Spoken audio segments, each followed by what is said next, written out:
Bismillahirrahmanirrahim. Assalamualaikum Pak Sakran. Terima kasih atas Waalaikumsalam. eh, kesediaannya. Ini saya tuh sebenarnya ya takut-takut lah kalau ke Pak Sakran ini. Cuman saya ini kan Pak Sakran mungkin sebagaimana Pak Sakran tahu kalau saya tuh gagal asesmen di hard kompetensi ya. Gagal asesmen itu berapa kali? Sebenarnya kan saya angkatannya Pak Sakran gitu.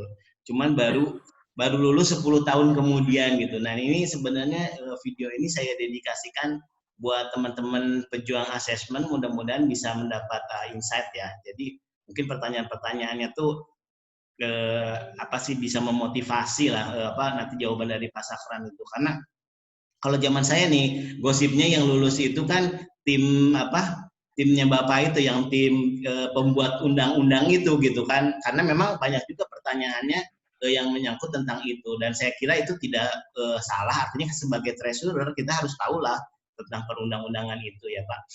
Jadi mungkin langsung aja saya tanya, pengetahuan dasar atau hard kompetensi apa yang mesti diketahui treasurer ya, terutama untuk eselon 3 itu sebenarnya. Sebenarnya gini, apa namanya, treasurer itu kan sebenarnya pelaksanaan dari tugas dari keputusan politik sudah ditetapkan dalam Undang-Undang APBN. Di dalam pengaturan dalam Undang-Undang APBN itu diatur dalam Undang-Undang 17.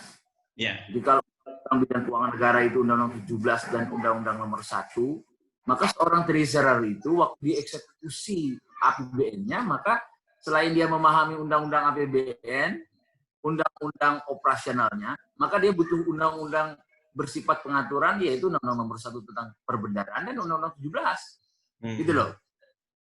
Itu jadi seorang treasurer itu tahunya itu. Nanti dia ada aksesoris keilmuan lain, case management dan sebagainya, itu beraksesoris. Sedangkan konsep-konsep pemikiran sudah ada dimuat dalam Undang-Undang 17 dan Undang-Undang nomor 1. Dulu tuh kan sebenarnya Pak Safran waktu penyusunannya itu kan bareng ya, Undang-Undang 1, 17 sama Undang-Undang 15 itu. Kenapa itu di split jadi 3? Kenapa nggak jadi kalau zaman sekarang itu malah apa sih apa Omnibus Law gitu. Jadi satu kesatuan gitu. Kenapa dulu dipisah-pisah, itu alasannya kenapa? Jadi gini, sejarahnya memang undang-undang itu kan sebenarnya undang-undang, tapi orang tidak pernah mau mengenal undang-undang payung. Undang-undang payung itu mungkin konsep lama yang mengenal bahwa undang-undang yang diamanatkan dalam undang-undang dasar itu undang-undang payung. Nah, undang-undang yang diamanatkan itu undang-undang keuangan negara sebenarnya. Indonesia Merdeka belum pernah ada undang-undang. Undang-undang keuangan negara itu mengatur hubungan politik, karena dalam hal yang diamanatkan dalam undang-undang adalah hal-hal politik yang mengatur hubungan eksekutif legislatif dalam berbagai aspek. Urusan keuangan, maka pasal 23 menyatakan hal keuangan negara diatur dalam undang-undang. Maka undang-undang yang dimaksud pasal 23 itu adalah undang-undang 17. Nah, pertimbangannya memang selain itu diamanatkan tersendiri, aktornya, bahkan konsepnya, pemikiran pengaturannya. Undang-Undang 17 itu mengatur hubungan politik eksekutif legislatif dalam penetapan APBN. Sedangkan Undang-Undang nomor 1 itu figurnya beda. Bukan lagi aspek administratif, hubungan antara Kementerian Keuangan dengan Kementerian Teknis. Nah, Undang-Undang 15 sendiri berkaitan dengan setelah 17 diatur, 1, bagaimana memeriksa dan mempertanggungjawabkan. Dan aktornya pun itu berbeda. Di sana ada BPK sebagai external auditor. Okay? Mungkin itu pemikiran bahwa kenapa dipisah. Kalau Pak Sakran, kalau terkait sama ini, kalau penyederhanaan misalnya, boleh nggak saya tuh ngomong bahwa ya keuangan negara itu tentang APBN ya, terus kalau perbendaharaan itu ya manajemen keuangan negara tentang pengelolaan APBN itu menurut Pak Sakran udah pas atau ada yang unsur yang lepas dari kalau saya menyederhanakan seperti itu? Oke, satu tadi, keuangan negara adalah APBN. Jadi ada orang yang membuat sempit keuangan negara dalam arti kecil adalah APBN. Keuangan negara dengan format yang baru dalam Undang-Undang 17 mendefinisikan keuangan negara yang selama ini tidak terdefinisi dengan jelas. Maka orang berbicara tentang uang, maka dia nanti ada undang-undang keuangan. Padahal keuangan negara itu berbicara hak dan kewajiban. Di dalam pemisahannya maka dipecah 3. APBN itu bagian 1 dari 3 besaran, yaitu fiskal yaitu APBN atau APBD, kekayaan negara dipisahkan, satu lagi adalah moneter. Nah, ini adalah pemisahannya, tetapi definisinya semua hak dan kewajiban. Jadi Pak Oka kalau dibilang keuangan negara itu adalah APBN, itu satu dari dua, yaitu yang potensial, itu yang di pasal 33, maka dalam Undang-Undang 17 itu merujuk pasal 33. Karena merangkum semua, baik itu aset operasional, keuangan negara yang bersifat operasional itu APBN, kekayaan negara dipisahkan maupun moneter nanti, maupun nanti kekayaan negara yang bersifat potensial, pasal 33 yang di negara. Jadi kalau sampaikan tadi keuangan negara APBN, itu yang satu bagian dari 3 pemecahan, fiskal saja, dan itu yang hanya operasional. Bermasalahnya saat nanti ternyata ada aset di dalam bumi Indonesia, apakah itu keuangan negara atau bukan? Memang itu ada potensi, maka dia masuk dalam cakupan Undang-Undang 17. Nah, sedangkan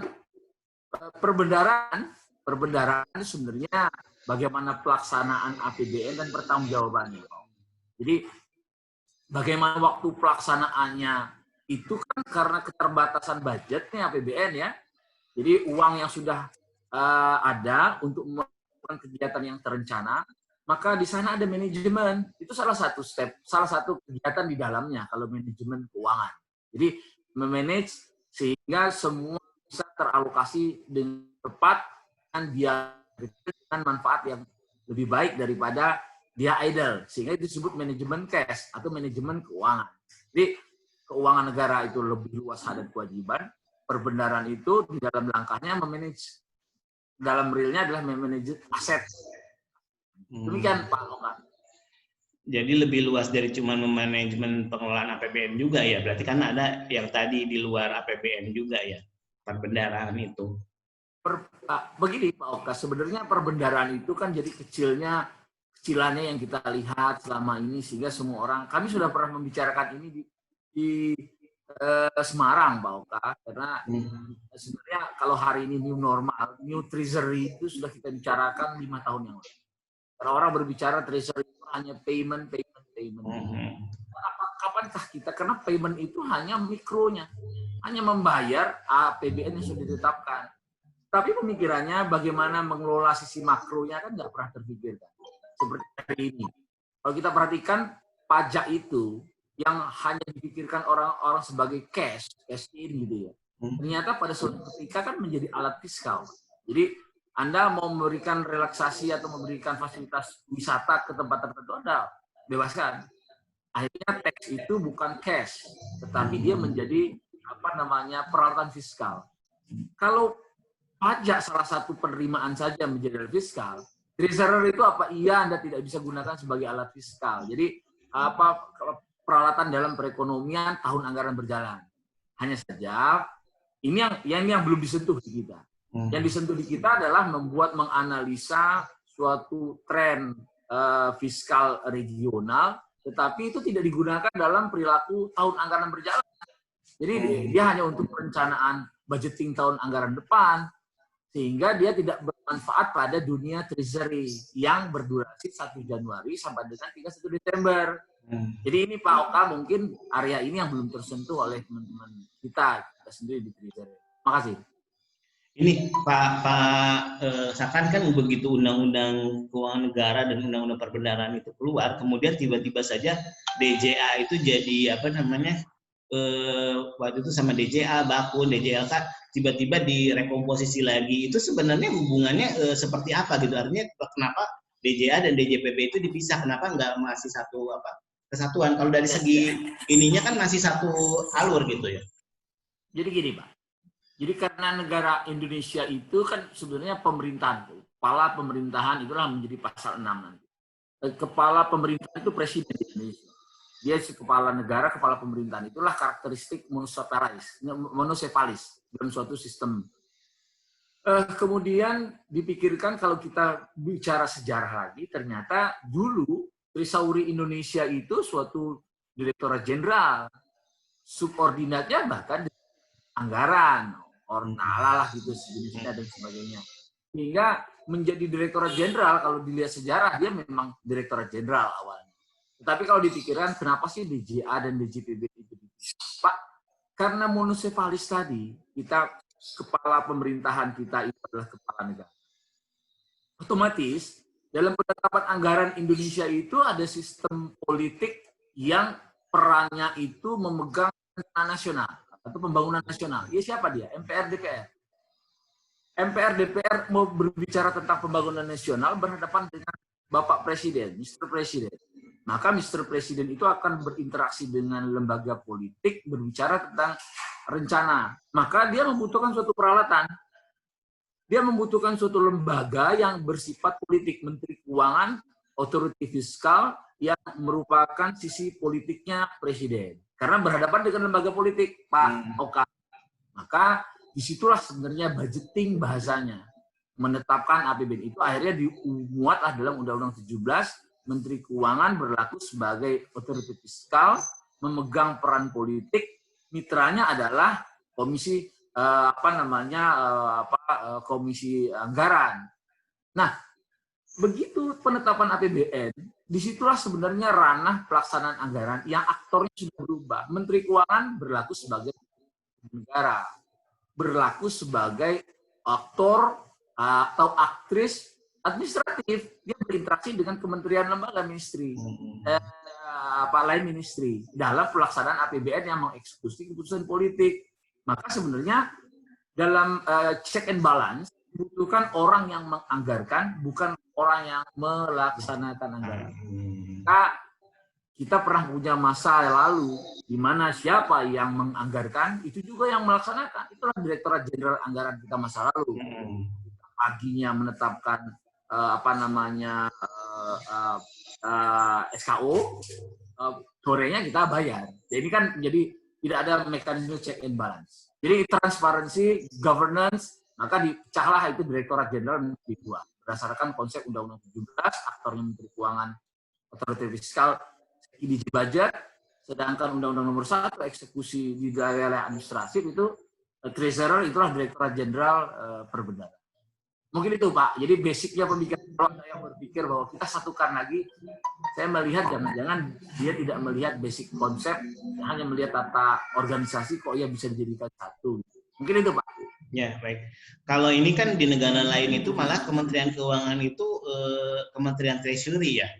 Sebenarnya pendapat Pak Sakran itu gimana? Apakah mungkin nggak sih suatu saat kita kita itu yang jadi Kementerian Treasury? Atau memang seperti sekarang ini Kementerian Keuangan itu merupakan ideal?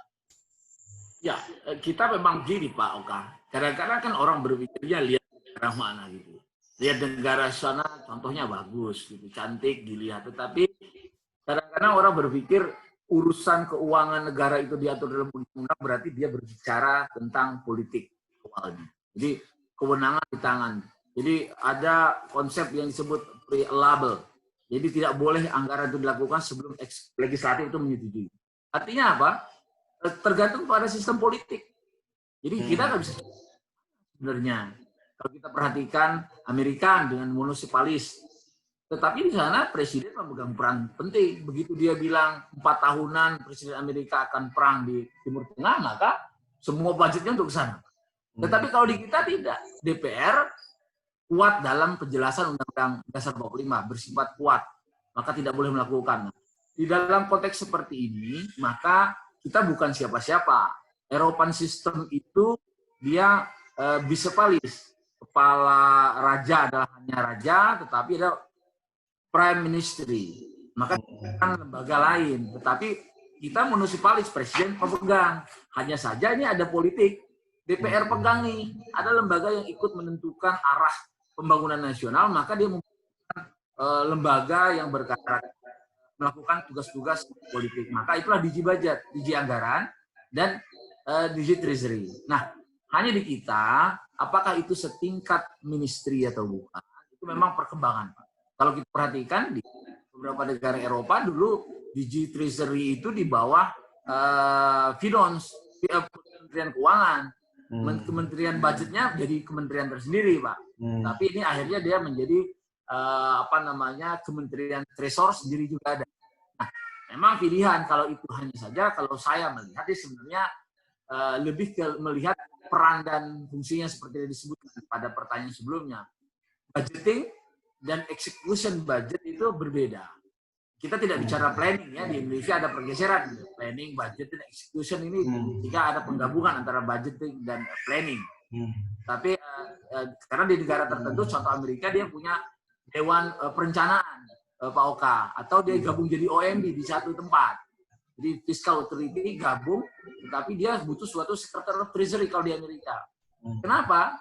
Amerika nggak perlu legislatif untuk menentukan arah pembangunan nasional. Jadi kalau kita kan perlu, maka dia membutuhkan direktorat jenderal. Nah, apakah ini setingkat kementerian atau direktorat jenderal, itu sih saya nggak ikut-ikutan, tetapi saya melihat yang paling penting adalah peran ini dilakukan. Otoritas fiskalnya melakukan peran politik, berinteraksi dengan komisi, nanti menteri satu adalah berinteraksi dengan kementerian lembaga. Tapi apakah itu setingkat? Jelas itu pilihan bagi saya, bagi kita ya pemikiran. Mungkin itu Pak Oka. Kalau tentang pembentukan DJPB sendiri, sebenarnya unit organisasi kita itu sebangun nggak sih dengan undang-undang perbendaraan? Karena kalau saya simpulkan, nggak tahu ya, koreksi kalau saya salah. Jadi sebenarnya kan perbendaraan kayak di undang-undang perbendaraan termasuk piutang, termasuk kekayaan negara ya. Itu tuh bagian daripada treasury, undang-undang perbendaraan.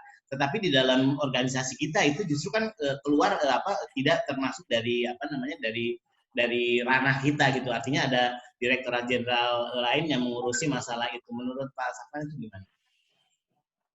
Sebenarnya undang-undang perbendaraan disebut gini Pak, bahasanya perbendaraan adalah pelaksanaan anggaran atas undang-undang nomor 1, undang-undang APBN dan pertanggungjawaban. Memang akhirnya kalau dilihat dalam neraca misalnya, ada yang disebut aset, ada uang dan sebagainya misalnya, ada utang dan sebagainya. Tapi kalau kita perhatikan sebenarnya itu semua untuk menjalankan rencana tahunan. Di dalamnya ada dinamika. Maka kalau saya hanya ditanya berkaitan dengan apakah sebangun, yang paling penting kalau kekiniannya Pak, yang disebut dengan perbendaraan berkaitan dengan uang, Direktorat Jenderal Perbendaraan, yang paling penting harus dipegang adalah satu konsep pemikiran, bendahara umum negara bukanlah kasir. Itu yang penting. Memang ada varian akhirnya dalam praktek kita, di mana ada treasury bond, ya Pak Oka. Ini mungkin saya tidak bisa menjelaskan benar atau tidak, tetapi kita lihat saja. Apakah seseorang yang melakukan memegang uang itu tidak terkoneksi dengan pengelola aset yang akan menghasilkan uang atau menggunakan uang di dalam pengelolaan aset, atau bond yang akan menggunakan uang atau menghasilkan uang dalam perilakunya. Karena yang paling penting ini kan pembiayaan berdasarkan menggunakan uang. Karena pelaksanaan anggaran saya sampaikan tadi, dia adalah suatu eksekusi atas undang-undang APBN untuk melakukan rencana kerja pemerintah.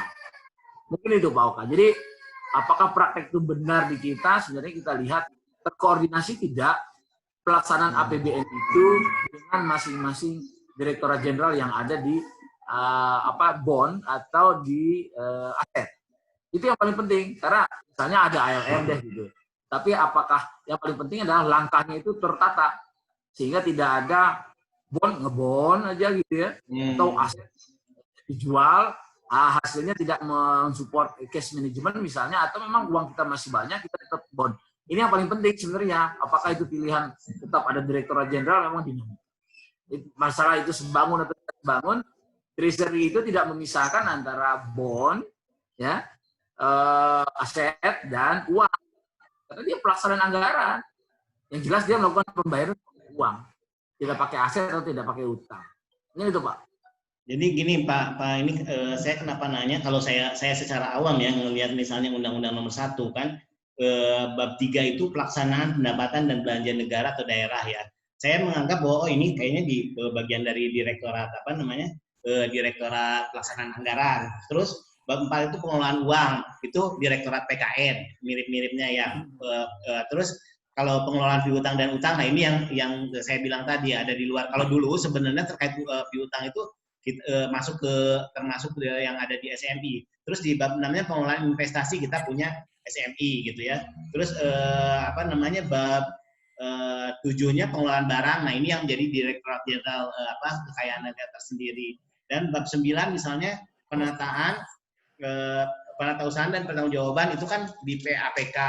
Terus ada bab bab yang BLU, bab 12 kita ada PPK BLU gitu. Saya ngelihatnya, oh ini kayaknya kok sebangun. Tapi sebenarnya apakah memang waktu pendirian organisasi itu seperti itu merujuk ke sini atau sebenarnya tidak gitu? Karena kalau memang minta sebangun, saya malah ingin mengatakan menanyakan beberapa pertanyaan. Sebenarnya kalau kayak gitu tadi, walaupun sebenarnya udah dijawab sama Pak Safwan bahwa yang penting itu sebenarnya konektivitasnya ya antara antara tadi yang kekayaan negara, BMKN dengan juga yang masalah hutang itu. Tapi ada satu yang misalnya terkait dengan penyelesaian kerugian negara itu sebenarnya diatur di direktorat mana atau di badan apa gitu? Kalau kerugian negara gitu gini Pak. Kerugian negara itu di Indonesia dipecah jadi kerugian negara ya. Kalau kerugian negara itu bahkan Undang-Undang Tipikor itu sudah merujuk pada Undang-Undang 1 atau paket Undang-Undang Bidang Keuangan Negara. Karena pengertian kerugian negara di dalam Undang-Undang Tipikor itu sudah dianulir dengan kata-kata yang potensial, bersifat potensial dapat. Maka sebenarnya kerugian negara itu dipisahkan. Jadi kalau ditanyakan tadi penyelesaiannya di mana, unit in charge misalnya, ya.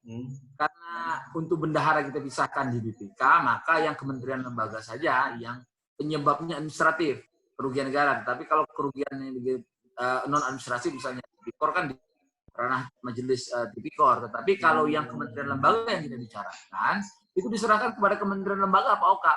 Jadi guna anggaran atau itu bertanggung jawab penyelesaian kerugian negara masing-masing. Hanya saja nanti adalah lembaga in charge memang di kita di Kementerian Keuangan yang mestinya melakukan koordinasi atas langkah-langkah penyelesaian kerugian negara secara administratif tadi di semua kementerian lembaga. Nah, memang hari ini tempatnya di Dirjen Perbendaharaan yang ada, meskipun itu cuma di Direktorat Sistem Perbendaharaan. Jadi itu Pak Oka. Jadi karena ini peran tanggung jawab penyelesaian itu di kementerian lembaga, maka mereka in charge lembaganya khusus namanya Majelis Tuntutan Ganti Rugi. Hanya saja pembinaannya nanti mesti ada di lembaga yang hari ini dipegang oleh Direktorat Sistem Perbendaharaan. Nah, ini terkait sama itu organisasi juga kan di dalam Undang-Undang Perbendaharaan itu ada terkait di bab 10-nya pengendalian intern pemerintah ya. Intern pemerintah. Kalau saya lihat juga di Bea Cukai itu ada Direktorat Kepatuhan Internal Pajak itu. Sebenarnya di kita kenapa nggak ada unit kepatuhan internal? Jadi begini loh Pak. Jadi kalau diperhatikan kepatuhan internal itu kan lagi ngetren beberapa waktu yang lalu. Keinginan orang mendirikan kepatuhan internal. Apa sih kepatuhan internal yang benar, yang ideal ya Pak? Bapak lihat nanti teman-teman lihat dia di korporasi deh, itu yang paling gampang. Dia alert, dia melakukan alert. Jadi sebelum sesuatu tindakan terjadi dia melakukan. Tetapi di mana dia? Dia tidak menjaga orang melakukan standar operasi prosedur sesuai dengan SOP, tidak. Bukan seperti itu, perilaku yang benar. Jadi contoh kalau di Dirjen Perbendaharaan, contoh idealnya adalah sebelum kita bicara yang dari JPBN. Karena kita di drive oleh regulasi-regulasi.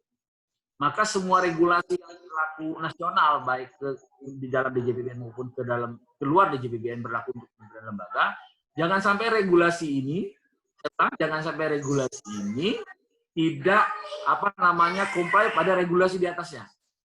Nah, kepatuhan internal comply pada regulasi di atas, bukan perilaku. Contoh ya Pak, kenapa sih? Kalau Anda mencocokkan kepatuhan internal yang diterapkan saja, mencocokkan antara standar operasional prosedur dengan perilaku di dalamnya atau regulasi yang ada dengan perilaku pejabat atau pengelola keuangan di perbendaharaan.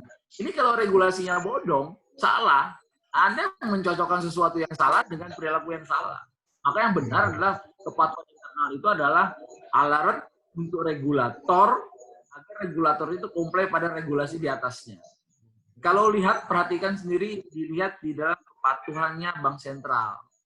Di bank sentral itu melakukan kepatuhan agar regulasi-regulasi perbankan itu komplain pada regulasi peraturan di bank sentral, sehingga perilaku perbankan itu terkontrol. Begitu juga di izin perbendaharaan. Perilaku treasury penerimaan pengeluaran di kementerian lembaga itu terkontrol dalam regulasi yang dilakukan oleh DJPBN, regulator sebagai regulator. Jadi bukan kepatuhan internal yang berlaku kita mencocokkan standar prosedur dengan perilakunya. Enggak.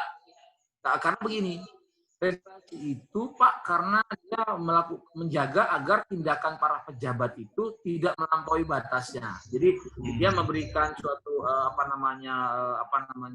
rekomendasi terhadap langkah yang akan diambil, termasuk dalamnya regulasi yang akan disusun. Jadi regulasi maupun non regulasi. Dia alert, dia penjaga. Jadi dia adalah preventif, bukan pada sesuatu kegiatan sudah dilakukan baru kepatuhan internal ada, bukan seperti itu. Ini pendapat saya ya. Karena kami Pak Oka, kami mendidik para lawyer dan para kepatuhan internal di korporasi di Jilya Sidiki. Saya dan Pak Siswa aktif di sana, yang kita berikan pendidikannya di korporasi dan alert, orang memberikan warning agar tidak terjadi sesuatu atau financial fraud. Sebelum itu maka kepatuhan internal itu melakukan itu, bukan pada sesuatu tindakan, bukan pas. Mungkin itu Pak. Jadi sebenarnya kalau kayak gitu itu sudah dilakukan oleh sistem perbendaharaan kayaknya ya. Kalau yang disampaikan sama Pak itu. Artinya kan menjaga regulasi yang kita buat itu tidak bertentangan dengan regulasi di atas. Jadi gini, kalau dihubungkan dengan kelembagaan, dengan perilakunya, itu memang tadi disampaikan apakah kepatuhan internal itu comply to regulation. Jadi undang-undang perbendaharaan karena di bawahnya kan itu derivatifnya. Seperti postulat di dalam hukum, ketentuan di bawah tidak boleh bertentangan dengan di atas. Nah, ini penting sebenarnya, apakah itu dilakukan di perbendaharaan, mungkin dihubungkan dengan konstruksi lembaganya saja Pak Oka. Jadi internal, tetapi mungkin peran yang dilakukan di tempat yang lain. Mungkin ini ke depan memikirkan konstruksi lembaga saja sebenarnya. Jadi perannya sudah ada, lembaganya sudah ada, perannya juga sudah ada. Tapi ini belum tempat yang mungkin itu Pak. Ini Pak, terkait sama pengaturan, sebenarnya fungsi SP itu apakah dia itu Direktorat SP itu sebagai apa sih ya istilahnya muara ya dari peraturan. Apakah semua misalnya ketika direktorat mengeluarkan suatu regulasi, apakah harus semua ke SP atau sebenarnya setiap direktorat itu bisa mengeluarkan peraturan secara mandiri? Jadi SP itu didirikan, itu berpikir SP itu kan belakangan berdirinya Pak. Jadi 2007 almarhum Pak Badar ya dikembalikan dari KPK jadi direktur SP. Belum ada, kita ditarik ke sana beberapa orang, tetapi basicnya dulu Pak. Dulu begitu di JPBN ada suatu tempat yang hilang sebenarnya. Kalau kita lihat, Direktorat PBN. Direktorat Center. Dari semua regulasi, dia mengharmonisasi semua pengaturan di zaman Direktorat Jenderal Anggaran. Jadi, hampir semua regulasi-regulasi di zaman DJA dulu mapan tanda kutip. Artinya, dia bisa berlaku untuk semua kementerian lembaga, kemudian dia berlaku panjang. Perhatikan. Dia berlaku lama Pak, berlaku pada para menteri misalnya. Nah, kemudian pada suatu DJPBN muncul ini memberikan artikulasi apa? Waktu DJPBN berdiri, ada suatu fungsi sekretariat yang juga melakukan harmonisasi sebenarnya. Karena ada keinginan para pimpinan bahwa tetap di sekretariat, tetapi di Direktorat PA Pelaksanaan Anggaran melakukan PA, fungsi-fungsi PA lama, kemudian transisi, dan PKN manajemen cash. Nah, waktu harmonisasi ini terpecah Pak. Karena fungsi sekretaris itu supporting unit sebenarnya secara organisasi. Maka dipikirkan nggak bisa jalan terus begini. Maka kami waktu itu di sekretariat dipindahkanlah ke DSP untuk melakukan fungsi-fungsi di DSP. Jadi kalau kita perhatikan, apakah fungsi SP itu PBN lama? Dilah mengharmonisasi regulasi, dia komplain pada Undang-Undang 17 dan 1. Jadi teman-teman dan pengaturan sekarang pun demikian. Jadi para kanannya atau para kirinya dirjen itu adalah direktur sistem untuk regulasi. Jadi harus mesti saya bertanya Pak Oka, mesti melalui Direktorat Sistem. Jadi kalau nggak ada parapnya direktur, itu peraturan nggak keluar. Peraturan Dirjen itu nggak mau tanda tangan, karena standar operasi prosedur dalam regulasi ya di DJPM begitu. Jadi adalah pakem untuk menghalalkan harmonisasi. Jadi harmonisasi itu ada konsep dan ada tata naskahnya. Mungkin itu Pak Oka. Jadi dia PBN lama. Jadi direktur.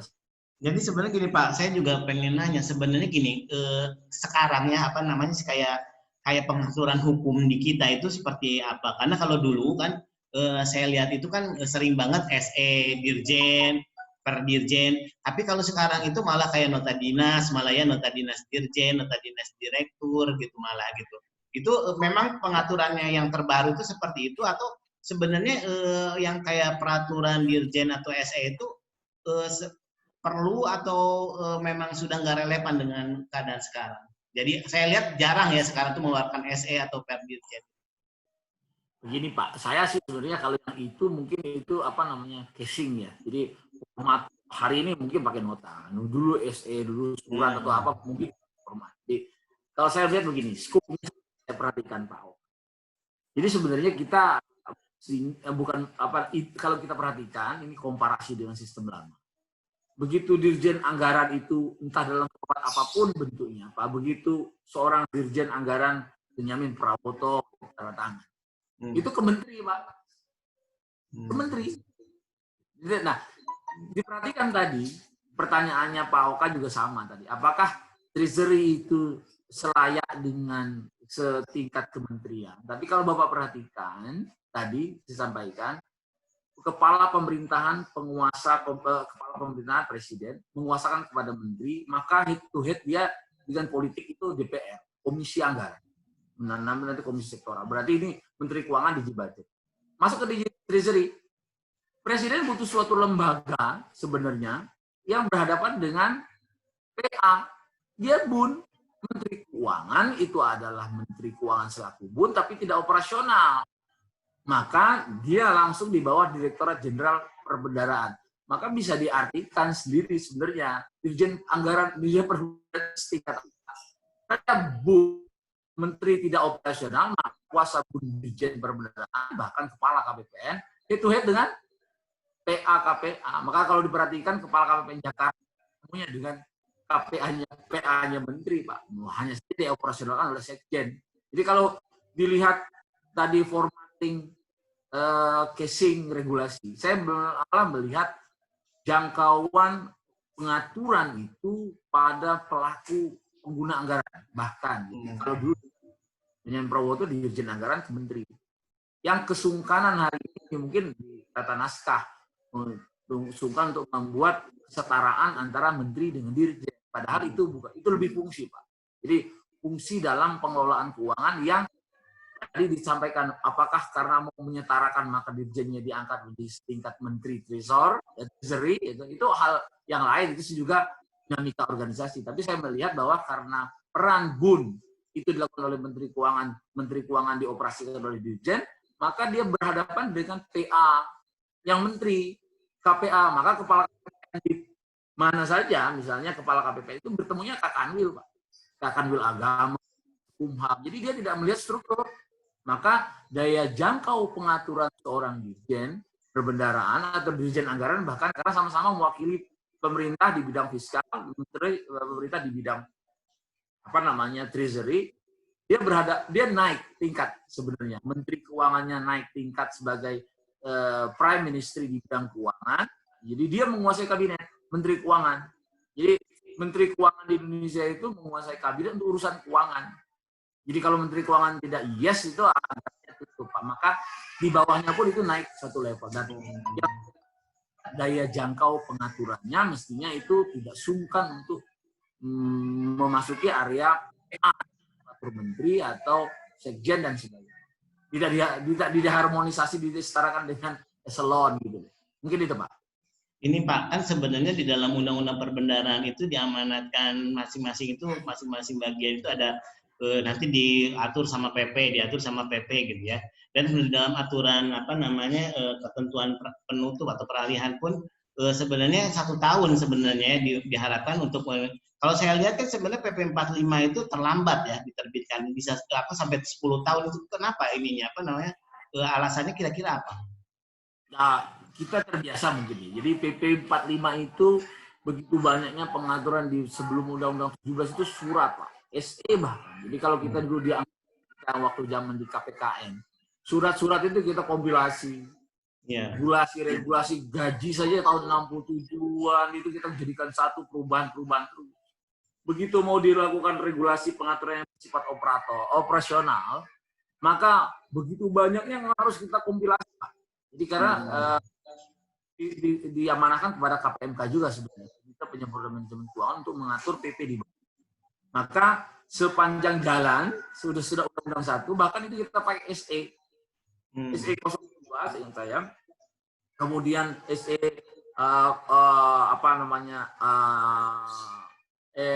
SE kemudian R66. Ya, 66. Nah, itu memang ada mengkompilasi regulasi yang terlalu teknis, misalnya surat, kemudian menjadi peraturan pemerintah. Nah, terjadi benturan-benturan begitu lamanya, akhirnya memang sebelum itu juga teman-teman meninggalkan pos, akhirnya memang harus bertugas di tempat lain, ya akhirnya ketinggalan. Meskipun itu terlambat, akhirnya ada juga PP-nya 45. Ya. Dinamika kita terbiasa hidup dengan surat atau surat edaran, kemudian kita naikkan menjadi PP. Sedangkan undang-undang tidak operasional. Mungkin itu, Pak. Ya. Ini mungkin pertanyaan terakhir ya, apa hal yang tetap dan apa yang berubah dalam keuangan negara serta pengelolaannya? Itu apa kira-kira? Maksudnya kan kalau PP itu kayaknya tadi nanti lebih dinamis ya, walaupun kadang-kadang juga untuk perubahannya juga kan lumayan susah juga gitu. Apa sebenarnya yang perlu dipegang dari yang tidak akan berubah? Misalnya PP boleh berubah beberapa kali, tapi ada substansi yang tetap, tapi ada juga yang misalnya ya tadi berubah sesuai dengan kebutuhan zamannya. Oke, Pak Oka, sebenarnya kalau kita perhatikan, sebenarnya apa sih yang nggak pernah salah atau nggak pernah berubah? Pasti berubah. Tapi dalam tataran kehidupan manusia, sebenarnya begitu kita bicara konsep dasar filosofi itu hampir, jadi tataran manusia ya, artinya pengaturan kehidupan manusia, hampir tidak ada yang berubah sebenarnya. Contoh kalau untuk perbendaharaan, kita masuk ke perbendaharaan. Undang-undang keuangan negara juga sebenarnya ada, tapi kita masuk ke perbendaharaan saja.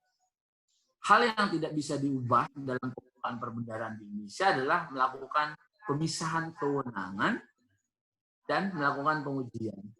Apapun nanti mau pakai alat mana gitu ya Pak, mungkin IT misalnya. IT menggunakan pola dinamika regulasi, dinamika organisasi bahkan misalnya dilebur kembali. Nah, maka pemikiran yang paling penting adalah terjadi pemisahan kewenangan, dilakukan pengujian. Sehingga yang disebut mengelola uang berdasarkan amanat dari Undang-Undang 17 dalam Undang-Undang APBN tahunan, treasurer itu amanah bisa melakukan pengeluaran dengan benar, yaitu terjadi pemisahan kewenangan cek balance dan saling uji. Dan pengujian di dalam yang lainnya masih bisa berubah. Apa yang nggak bisa berubah? Bahkan Undang-Undang 17 dan 1 mestinya sudah bisa diubah. Hanya saja memang belum ingin saja kita. Jadi nggak ada yang nggak berubah. Konsep-konsep pemikiran dasar itu yang nggak berubah. Yang sama seperti tempat lain. Contoh di beberapa negara. Maka semua itu terjadi pemisahan kewenangan. Karena John Locke, Trias Politica menggunakan konsep pemisahan kewenangan karena postulatnya kewenangan di satu tangan itu awal terjadinya fraud misalnya, penyimpangan. Jadi kalau dilakukan seperti tadi Pak, dalam Undang-Undang 17 atau prakteknya, orang bilang gabung saja DJA dengan perbendaharaan. Nah itu kan bicara atur bisa saja. Dua peran itu mestinya tidak, karena basic tata pemerintahan politik kita, legislatif itu memegang kewenangan dalam pengarahan pembangunan nasional. Mesti ada figur yang eksekutif yang berbicara di dunia politik. Itulah Undang-Undang 17, itulah Menteri Keuangan selaku penguasa fiskal. Nah, di treasury-nya harus ada orang Menteri Keuangan yang bicara administrasi pelaksanaan dari keputusan politik. Tapi nggak boleh jadi satu. Atau dia berbicara dalam prakteknya tidak ada pemisahan. paginya dia bikin keputusan politik bersifat pagu, sorenya dia bayar, Pak. Ya, Anda bisa akan tahu. Itulah tren kenapa muncul pinjaman luar negeri yang tinggi, di mana pembiayaan itu politiknya tidak diperhitungkan karena ada dalam tangan administrasi pemerintah. Mungkin itu, Pak. Ya, mungkin penutup Pak Sakan, kira-kira tuh si DJPBN hari ini dan idealnya ke depan seperti apa? Sebenarnya orang berbendaraan itu kan sebenarnya pegang saja sih sebenarnya kalau yang mau kekiniannya. Kalau aku mau kekiniannya itu kan kita hanya berbicara perbendaraan itu membayar. Itu pun di dalam Undang-Undang Nomor 1 sudah dipakem sebenarnya. Kenapa sih Menteri Keuangan selaku bendahara umum negara itu bukanlah kasir? Begitu Anda menjadi kasir, itu Anda tidak melakukan apa-apa. Yang saya sampaikan tadi, bahkan teks saja, teks part of dari penerimaan gitu loh. Itu menjadi alat fiskal. Maka sebenarnya begitu Anda kasir, Anda serahkan ke kementerian lembaga, Anda hanya membayar, kapan Anda melakukan kendali. Itu Menteri Keuangan itu akan lose. Padahal figur Menteri Keuangan di dalam 1 Januari sampai 31 Desember adalah Direktorat Jenderal Perbendaharaan untuk pembayaran. Tetapi orang kan nggak terlalu peduli, terlalu maju kita nggak boleh lagi mengatur. Padahal yang disebut lead manager bukan itu. KL melakukan, tetapi pas waktu Anda masuk ke saya uji, itu peran yang mestinya tidak. Kedua, Pak Oka, kami sampaikan tadi, 5 tahun yang lalu kami sudah membicarakan ini di Semarang dengan teman-teman Direktorat Sistem Perbendaharaan, dengan organisasi. Sebenarnya kalau DJPBN mau melangkah maju, dan Treasury Indonesia, memasuki fungsi-fungsi makro perekonomian yang belum pernah tersentuh. Kita hanya baru pada case management. Case management itu sebenarnya teknikal, mikro juga. Tetapi bukan juga kita memasuki ruang yang sebenarnya bukan ruangnya treasury. Juga, tetapi tidak punya interaksi pada pelaksanaan anggaran tahunan. Mestinya kita memasuki pelaksanaan anggaran bersifat makro yang mempunyai pengaruh pada besaran-besaran fiskal tahun anggaran berjalan. Memang itu koordinasi dengan bond, koordinasi dengan aset dan sebagainya. Mungkin itu yang mestinya dipikirkan ke depan oleh para pemikir. Nanti kan kalau saya atau Pak Oka kan udah pensiun. Iya mungkin. Tapi mudah-mudahan kita bisa memberikan semacam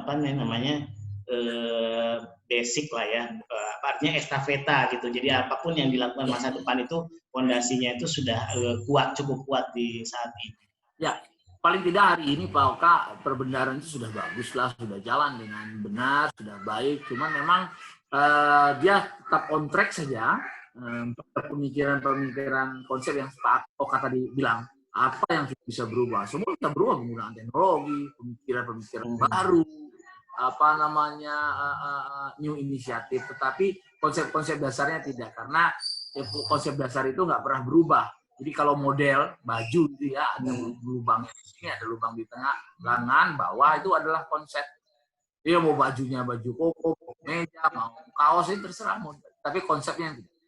Jangan sampai merubahnya pada titik konsep. Kalau berubah titik konsep ya, seperti tadi, treasury menjadi kasir. Karena orang bilang lepas saja ke kementerian lembaga. Orang tidak melihat basic pemikiran tata politik di Indonesia, monosefalis, presiden itu bergiat, menteri keuangan bergiat di bidang politik, dia juga mesti ada figur yang bergiat di bidang treasury, dia pegang. Karena begini Pak Oka, terakhir nih, saya sudah bilang, Pak Presiden, Anda nggak boleh bergerak tanpa saya. Itu legislatif, pasal 20. Setelah Anda bergerak pun, bulan ke-6 Anda lapor saya. Itu tahun 45 sudah disusun. Jadi tidak final belanja-belanja dari APBN itu. Jadi harus ada figur. Maka figur yang melakukan pengujian di tahun anggaran berjalan itu ada treasury. Jadi jangan pernah orang berpikir sangat pragmatis bahwa melihat ya, udah perkembangan dinamika, contoh saja negara lain. Udah bener kok ya, silahkan saja. Tapi nanti kita balik lagi dan menemukan permasalahan karena kita tidak maju sesuai dengan pola yang dipikirkan dalam konsep undang-undang. Mungkin itu Pak Oka. Ya, Pak Sakran, saya kira juga Pak Sakran juga masih ada kegiatan lain ya. Jadi saya cukupkan. Nanti mungkin jangan bosan kalau saya undang lagi terkait sama apa namanya topik-topik yang lebih spesifik misalnya gitu. Yang Nggak mudah-mudahan apa-apa. tadi Oke, oke. bisa menginspirasi banyak orang. Saya juga termasuk kenapa bikin podcast ini terinspirasi sama Pak Siswo gitu ya. Pak Siswo kan juga bikin semacam apa kayak di YouTube gitu, dan saya kira kita tuh perlu gitu, artinya tetap men-challenge pikiran kita untuk apa inisiatif baru, tapi tanpa tadi melupakan hal-hal yang substansi yang tidak boleh berubah apapun yang terjadi. Baik Ya, Pak Sakran Rudi, terima kasih, tetap sehat ya, mudah-mudahan, dan mudah-mudahan ini bisa sama-sama Pak. bermanfaat, bisa Insya mungkin Allah. ditonton sama tadi pejuang asesmen dan bisa menghasilkan apa eselon-eselon 3 yang berkualitas Oh ya, lainnya. satu lagi pesan saya satu. Ya siap. Nah, jadi karena ada pesan di dalam apa namanya bukunya Ulumuddin. Sebenarnya kalau orang itu berilmu, ada pengetahuan sedikit. Pengetahuan sedikit saja nggak apa-apa. Tapi dia tegakkan, itu yang paling penting, Pak. Jadi meskipun dia tahu sedikit, dia tegak. Itu yang paling penting. Itu apa? Ini saya. Selesai saya. Ya. Terima kasih. Assalamualaikum warahmatullahi wabarakatuh. Waalaikumsalam.